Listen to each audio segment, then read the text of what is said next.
بسم اللہ الرحمن الرحیم۔ آج کا ہمارا عمل ہے بینائی کی حفاظت کے لیے،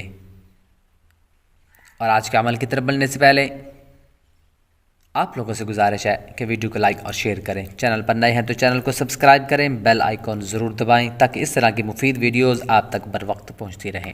بڑھتے ہیں آج کے عمل کی طرف۔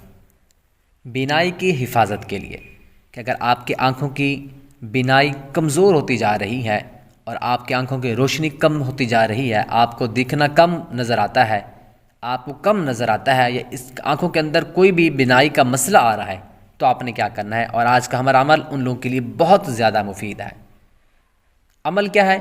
پانچوں نمازوں کے بعد سب سے پہلے آپ نے نماز کی پابندی کرنی ہے۔ پانچوں نمازوں کے بعد 11 مرتبہ یا نورو یا نورو پڑھ کر دونوں ہاتھوں کے پوروں پر دم کر کے آنکھوں پر پھیر لیجئے، انشاءاللہ عز و جل بینائی کی حفاظت ہوگی۔